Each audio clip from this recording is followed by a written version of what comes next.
Namaste. This is David Hawthorne at astroview.com. Today's the 29th of October 2014.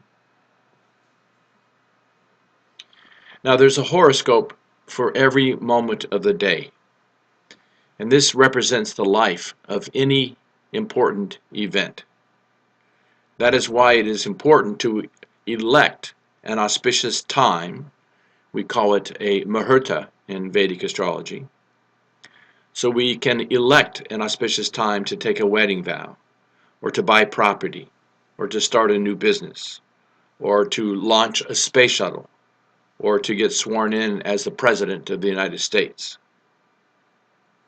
Now, even a change of 15 to 30 minutes can spell the difference between success or failure with any of these important events. That's why it's important to take a look at a horoscope before doing something important, and you can adjust it until it's a better horoscope.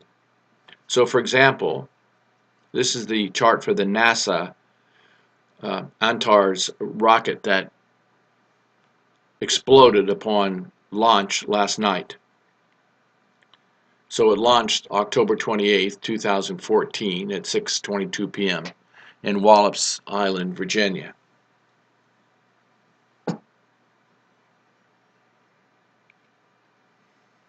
So in this case, in the first house, we have the first sign, Aries, ascending at 18 degrees.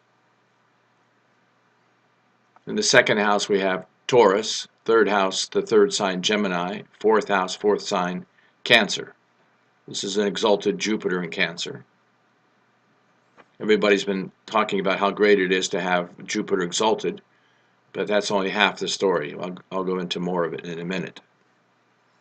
In the fifth house, we have the fifth sign, Leo. In the sixth house, the sixth sign, Virgo. This is Mercury in Virgo and Rahu, the northern node of the moon, in Virgo. In the seventh house, we have the seventh sign, Libra, with Sun, Venus, and Saturn in Libra. In the eighth house, we have the eighth sign, Scorpio. Ninth house, we have the ninth sign, Sagittarius, with Moon and Mars in Sagittarius. In the 10th house, we have the 10th sign, Capricorn. 11th house, 11th sign, Aquarius. And 12th and final house, we have the 12th sign, Pisces.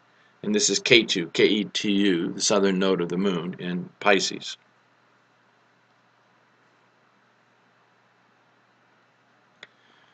So what we see is that the ruler of this chart is Mars.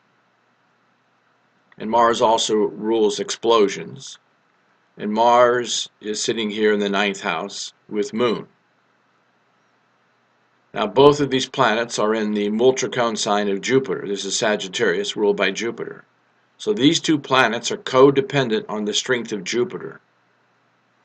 Now any planet past 25 degrees, and this is almost 26 degrees, is considered weak in old age. But more importantly, Rahu and Ketu, which are mathematical ecliptic points, have to be viewed. And Ketu throws an aspect 5, 7, and 9 houses away. So 1, 2, 3, 4, 5. So look at this degree. Ketu at 25 degrees causes 100% affliction to Jupiter at 25 degrees. So Ketu is operating out of the 12th house of losses and expenses, and it's afflicting Jupiter, ruling the 9th house of long-distance journeys, and Jupiter ruling Mars, ruling the chart. So the name, fame, health, appearance, and longevity of this chart, and Mars representing explosions. So Moon is the landlord for Jupiter. See, Jupiter's in Cancer, ruled by the Moon. But Moon becomes weak because the landlord for the Moon is an afflicted Jupiter. So both of these planets become weak, Moon and Mars, and Moon rules his 4th house of property and conveyances, meaning vehicles, all sorts of transportation, including rocket ships. So these are utterly weak, ruled by an afflicted Jupiter. Now we see that Sun, Venus, and Saturn are in the house of relationships, partnerships, and joint ventures. But first we see that Sun is in its debilitation sign utterly weak, and it rules the 5th house of investments and creative projects. Venus, although well placed in its own sign, is technically combust, so that causes some weakness in transits.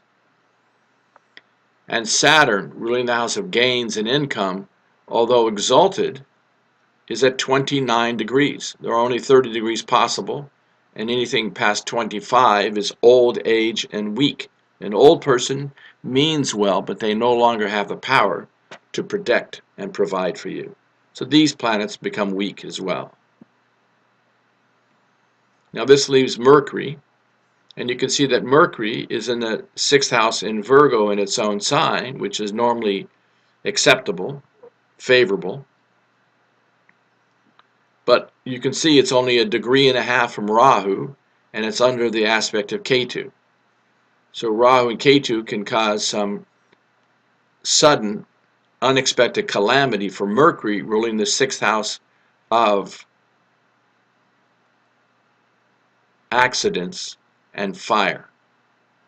And Mercury is electrical systems. So technically, there's nothing in this chart that is super strong. Venus would be the closest, but it's combust. The other planets have weakness. Now, all significant events in life are connected with the transits. These are the transits. But there's a dasha sequence called the Vimshottari dasha sequence, the hands on the clock. And we see that the main period ruler from January 2014 till January 2015 is Ketu, operating out of the 12th house of losses, expenses, and separations. And the operating planet, the subperiod ruler, is Mercury, which is utterly afflicted in the house of fire and accidents. Afflicted by Rahu and Ketu, representing unexpected, sudden calamities. So my recommendation is that for NASA, in addition to the emphasis they place on astronomical calculations, they should also consider astrological calculations. And they should be electing an auspicious time